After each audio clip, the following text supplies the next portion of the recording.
Assalamualaikum warahmatullahi wabarakatuh.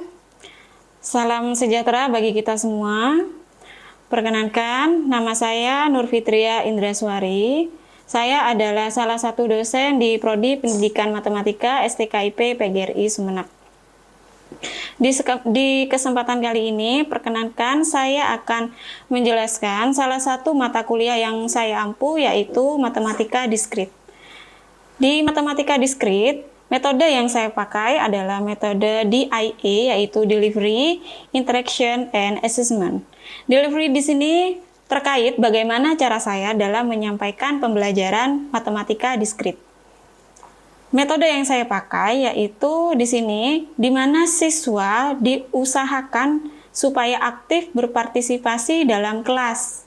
Nah, bagaimana caranya? Terlebih dahulu saya membuat RPS dan kontrak kuliah itu sesuai dengan materi yang saya ampu. Di sini saya mengampu matematika diskrit. Setelah itu, dalam pembelajaran di kelas, saya menggunakan metode-metode atau model pembelajaran yang dapat mengaktifkan siswa. Bisa dengan cara, misal dengan problem-based learning, discovery learning, dan semacamnya. Kemudian, interaksi. Interaksi di sini merupakan interaksi antara saya dengan mahasiswa. Di mana interaksi di sini, interaksi secara aktif antara guru dan dosen, di mana konsep yang dipakai dalam matematika diskrit ini merupakan konsep yang di dalamnya itu termuat berbagai macam simbol dan banyak atau sebagian besar mahasiswa itu merasa kesulitan di dalamnya. Oleh karena itu, saya sebagai dosen di sini atau sebagai pengajar itu mengusahakan bagaimana siswa itu tertarik untuk mempelajari matematika diskrit. Cara yang saya tuju di sini untuk menanamkan konsep. Bagaimana cara saya menanamkan konsep? Yaitu dengan cara memberikan masalah kepada siswa, dan dari masalah tersebut siswa dapat menemukan konsep-konsep matematika yang akan dipelajari, seperti itu.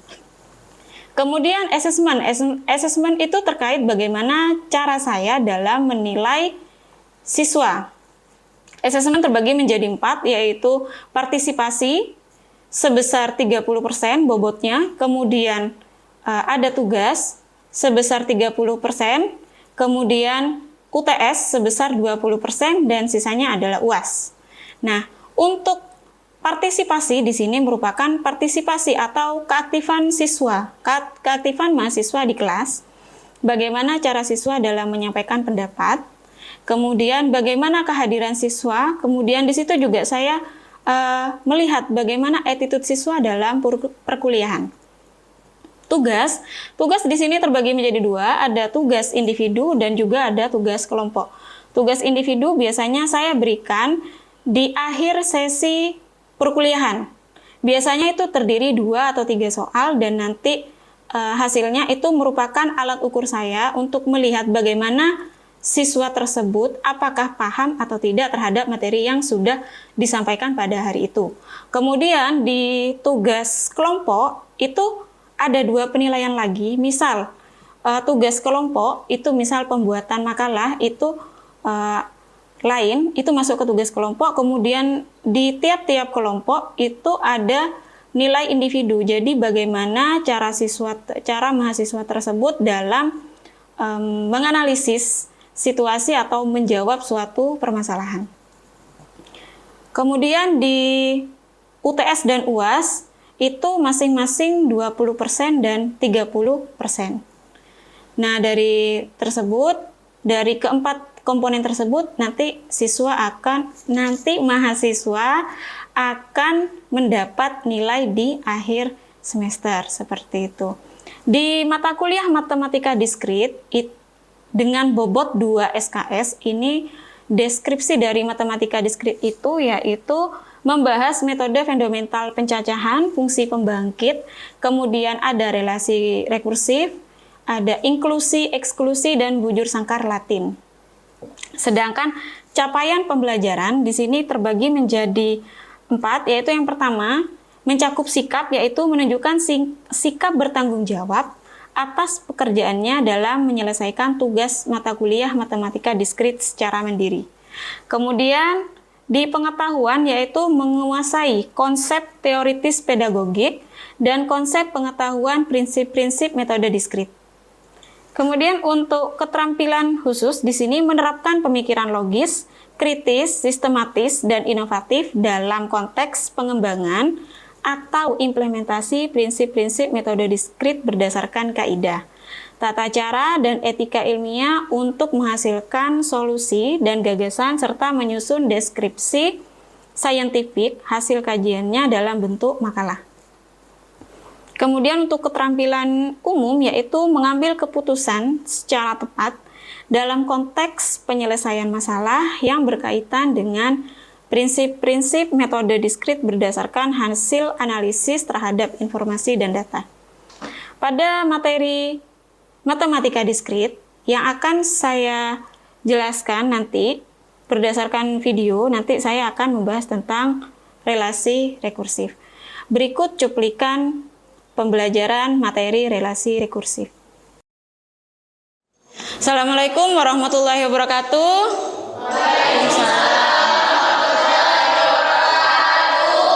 Alhamdulillah, sekarang kita akan mempelajari tentang matematika diskrit. Nah, untuk pertemuan kali ini kita berbeda dengan pertemuan sebelumnya. Ada yang ingat pertemuan sebelumnya kita berbicara tentang apa? Atau mempelajari tentang apa? Tentang apa kemarin? Fungsi apa kemarin? Fungsi pembangkit. Iya, fungsi pembangkit. Oke, di fungsi pembangkit kita sudah mempelajari ada bermacam-macam di situ ya. Ada yang ingat tidak fungsi pembangkit itu seperti apa? Apakah ada yang ingat fungsi pembangkit itu kaitannya tentang apa? Yang saya ingat Bu, fungsi pembangkit itu ada dua, yaitu fungsi pembangkit biasa dan fungsi pembangkit eksponensial. Nah, untuk fungsi pembangkit biasa itu berkaitan dengan kombinasi, sedangkan fungsi pembangkit eksponensial itu berkaitan dengan permutasi. Oke, terima kasih Mbak Lia. Mungkin ada yang masih ingat lagi fungsi pembangkit? Ya, silakan Mas Darwis. Fungsi pembangkit itu erat kaitannya dengan notasi sigma, Bu. Benar kata Mbak Lia, kalau fungsi pembangkit biasa itu berkaitan dengan kombinasi. Sedangkan kalau fungsi pembangkit eksponensial itu berkaitan dengan permutasi. Untuk rumusnya juga berbeda. Kalau fungsi pembangkit biasa, rumusnya Px sama dengan sigma an x pangkat n untuk n sama dengan 0 sampai t hingga. Untuk rumus fungsi pembangkit eksponensial itu Px sama dengan an x pangkat n per n faktorial sigma untuk n sama dengan 0 sampai tak hingga. Berarti kurang lebihnya masih ingat ya apa itu fungsi pembangkit. Nah, sekarang kita akan mempelajari materi selanjutnya yaitu tentang relasi rekursif. Tetapi sebelum masuk ke relasi rekursif, silahkan kalian simak dulu video berikut. Silakan dicermati apa yang ada di dalam video ini. Ini nanti ada hubungannya dengan relasi rekursif.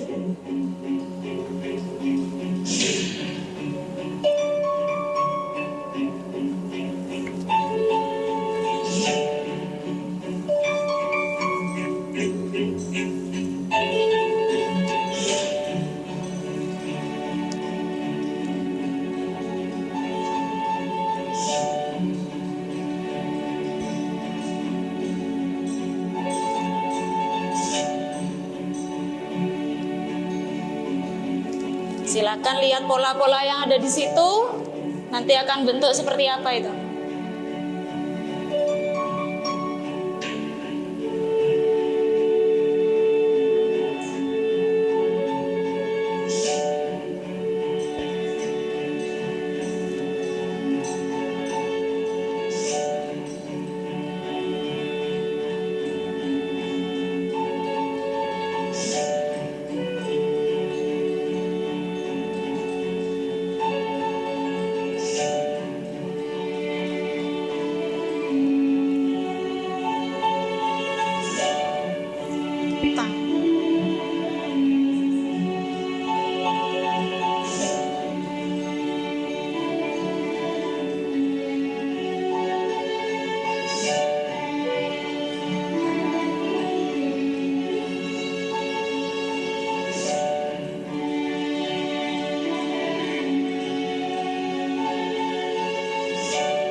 Sudah.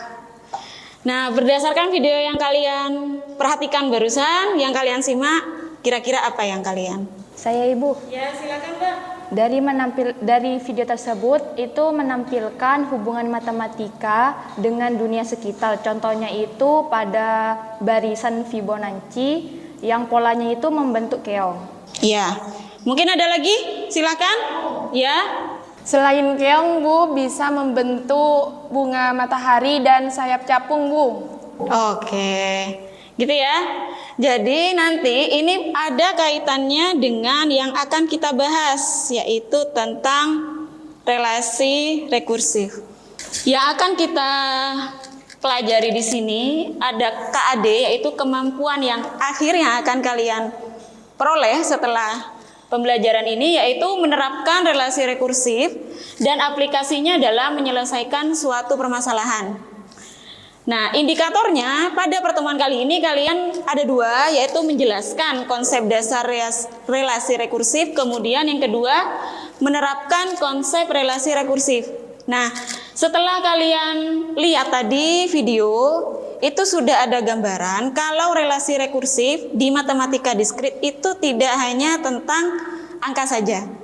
Tapi nanti kalau kita belajar tentang ini, kita akan kita akan bisa tahu keunikan dari matematika itu sendiri. Oke?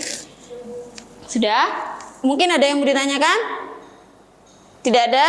Seperti yang tadi Mas Darwis sama Mbak Liah katakan, kita materi terdahulu yaitu tentang fungsi pembangkit. Di mana fungsi pembangkit itu ada dua, ada fungsi pembangkit biasa dan fungsi pembangkit eksponensial. Oke, ada dua. Nah, kenapa saya menyinggung lagi tentang fungsi pembangkit? Karena sedikit banyak relasi rekursif itu akan berhubungan dengan fungsi pembangkit. Jadi ada kaitannya antara fungsi pembangkit dengan relasi rekursif. Oke, lanjut ya. Ini ada FPB dan juga ada FPE di sini. FPB itu fungsi pembangkit biasa dengan rumusnya PX itu simbol dari fungsi pembangkit ya, masih ingat kan ya? Ada PX sigma ANXN dari N sama dengan 0 sampai tak hingga. Kemudian untuk yang FPE itu sigma ANXN per N faktorial untuk N sama dengan 0 sampai tak hingga. Nah, fungsi pembangkit ini nanti akan berkaitan dengan relasi rekursif. Di mana kaitannya? Kaitannya yaitu terletak di metode. Nah, untuk mencari solusi dari relasi rekursif atau nilai akhir dari relasi rekursif itu ada beberapa macam metode dan salah satunya yaitu menggunakan metode fungsi pembangkit. Dah, berarti antara materi yang sekarang dengan materi yang terdahulu itu ada kaitannya. Sampai sini paham? Oke. Nah, seperti biasa, sebelum belajar kita harus tahu apa itu relasi rekursif. Di sini ada beberapa pengertian dari relasi rekursif yang saya ambil dari beberapa sumber. Yang pertama itu sebuah formula rekursif. Mungkin ya, Mas dan Mbak sekalian ini sudah pernah mengerjakan tentang relasi rekursif di waktu SMA. Tapi mungkin sampean semua itu tidak paham, oh ini ternyata relasi rekursif gitu. Di mana setiap bagian dari suatu barisan dapat ditentukan menggunakan satu atau lebih bagian sebelumnya. Jadi ada keterikatan antara yang sekarang dengan yang sebelumnya. Definisi kedua, sebuah persamaan yang mengekspresikan AN dalam bentuk suku-suku sebelumnya yaitu AN-1, AN-2 sampai A1, A0. Udah ya? Ini sudah biasa kan ya? Kemudian yang ketiga, suatu barisan didefinisikan secara rekursif jika kondisi awal barisan ditentukan dan suku-suku barisan selanjutnya dinyatakan dalam hubungannya dengan sejumlah suku-suku yang sudah dinyatakan sebelumnya. Apa yang mau ditanyakan? Silakan, mungkin ada yang mau ditanyakan. Ibu, saya masih kurang paham untuk pengertian yang pertama, Bu. Oh, yang pertama. Oke. Intinya, untuk yang pertama, formula dari rekursif itu berkaitan antara yang sekarang dengan yang sebelumnya. Misal, saya mau mencari AN. Untuk mencari AN, saya harus tahu AN-1 sama AN-2. Atau, gampangnya gini, saya mau mencari A5, berarti saya harus tahu dulu A4 dengan A3. Jadi, relasi yang sekarang, AN yang sekarang itu berhubungan dengan yang sebelumnya. Itu. Mungkin ada yang mau ditanyakan lagi? Tidak ada. Oke. Seperti biasa, kalau dalam pembelajaran saya, kita akan belajar, tetapi saya tidak memberikan konsep, tapi saya memberikan masalah. Dari masalah tersebut kalian mendapatkan konsepnya. Nah, sekarang silakan perhatikan masalah yang pertama ya. Silakan kalian pecahkan secara berkelompok. Pada sebuah bidang digambar garis dengan syarat. Ingat, di situ ada 2 syarat. Yang pertama, setiap 2 garis berpotongan di 1 titik. Kemudian yang kedua, tidak ada 3 garis yang melalui 1 titik. Silakan yang bisa, silakan maju. Cukup sampai A3 saja ya, Mas? Itu kan masih A2. Sampai A3. Untuk AN di sini menggambarkan suatu wilayah atau daerah pada suatu garis dengan syarat pada soal tersebut. Nah, untuk garis A0 itu sama dengan 1 karena di sini tidak membatasi atau tidak ada garisnya ya. Untuk A1 itu sama dengan 2 karena di sini garis itu memisahkan kedua wilayah. Nah, untuk A2 itu kedua garisnya itu saling berpotongan sehingga terdapat 4 wilayah pada suatu persegi panjang ini. Ya, gitu. Untuk A3 itu saling berpotongan. Nah, sehingga setiap perpotongannya itu membentuk suatu wilayah. Nah, di sini pada garis yang saling berpotongan itu berjumlah 7 wilayah, gitu Bu. Mungkin ada yang mau ditanyakan, silakan. Tidak Bu, hanya saja pada kelompok kami tadi dimulai dari A1. Kami lupa bahwasanya dalam bidang bisa dimulai dari A0 Bu. Oh, jadi di kelompok sampean itu dimulai dari A1 ya? Oh, iya, dalam suatu bidang itu pasti ada beberapa kondisi dan pasti salah satu kondisinya itu ada bidang yang tidak ada garis di dalamnya. Oke, berarti sepakat ya? Di permasalahan 2 ini dimulai dari A0 sama dengan 1, di mana garis putus-putus itu menandakan bahwa di dalam bidang tersebut tidak ada garis. Sudah? Paham? Oke. Masalah 1 sudah. Kemudian dari masalah 1 ini bisa saya gambarkan seperti ini ya. Ini sama ya, A0-nya 1, kemudian A1-nya 2. Ini sudah sama. Oke.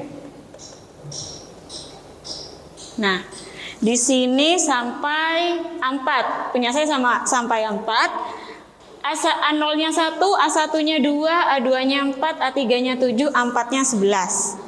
Setelah kita gambar, itu jadi seperti ini. Nah, di mana letak relasi rekursifnya? Di sini. Nah, untuk A1 itu sama dengan 1 plus 1.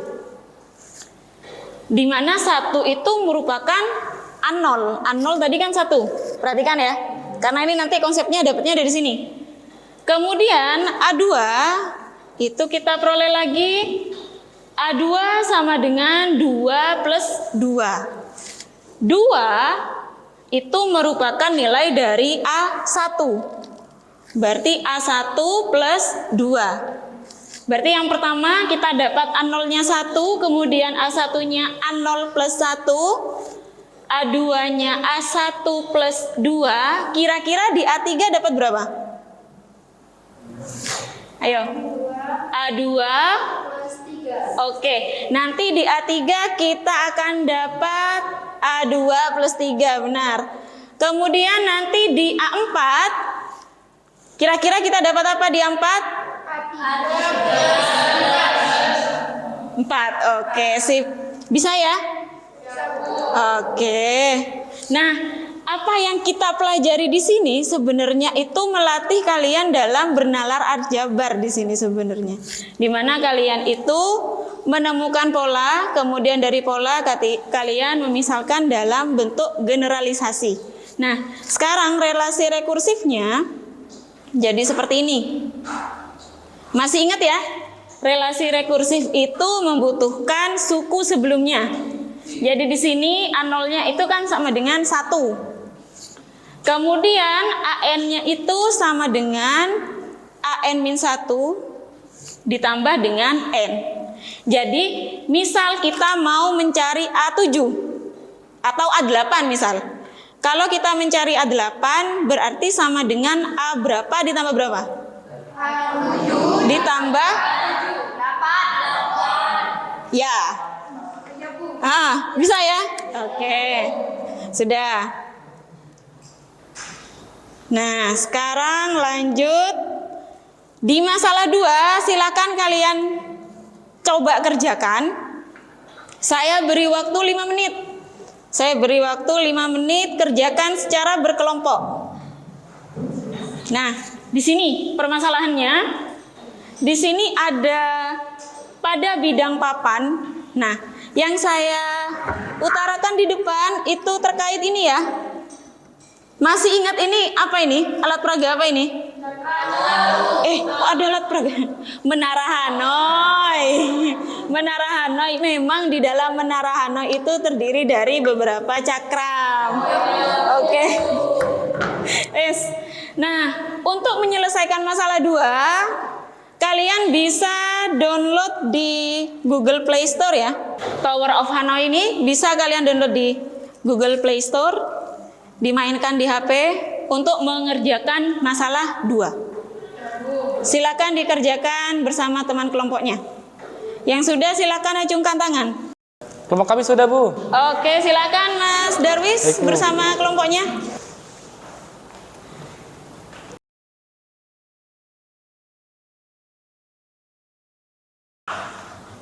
Mulai dari 1 cakram, berarti 1 cakram dulu. Ya. Ya, terus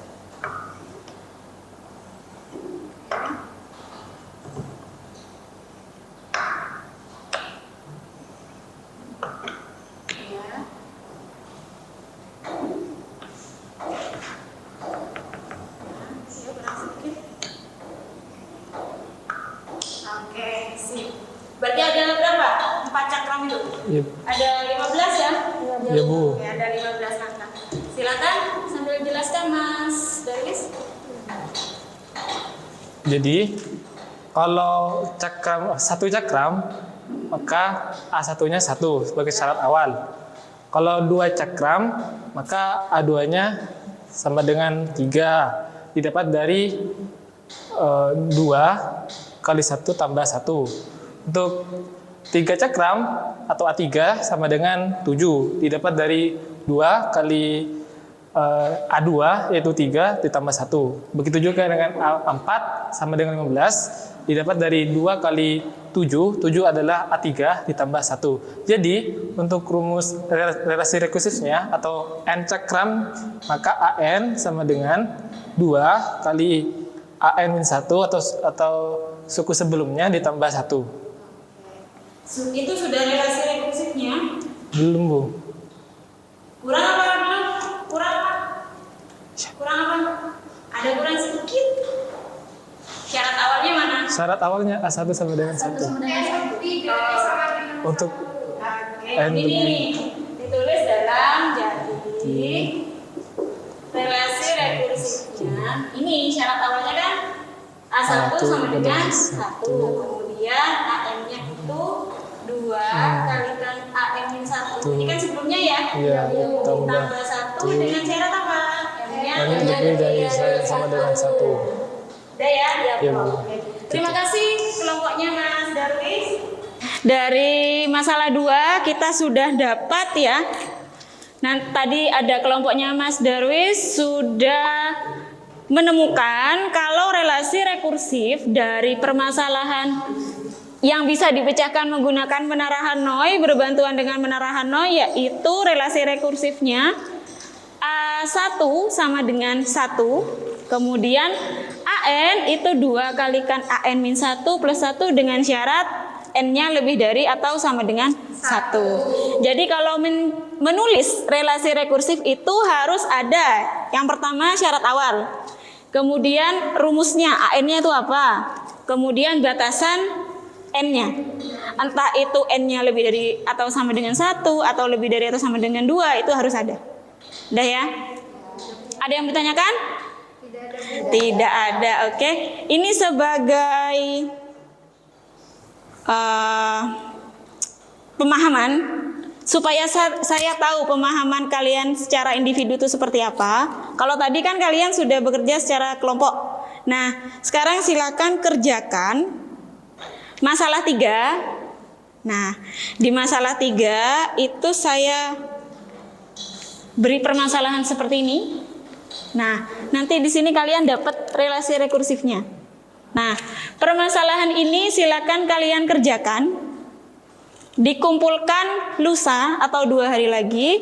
Silakan masing-masing mahasiswa kirim email ke saya, ya. Nanti akan saya cek dan akan saya nilai. Oke. Sebelum saya tutup perkuliahan ini, mungkin ada yang mau ditanyakan? Tidak ada ya, sudah jelas ya. Oke. Berarti dari pembelajaran kali ini sampean sudah bisa untuk merumuskan relasi rekursif itu seperti apa. Udah ya. Nah, sebelum saya tutup, kesimpulan apa yang sampean semua dapat dari pembelajaran kali ini? Ya, silakan Mas Firdaus.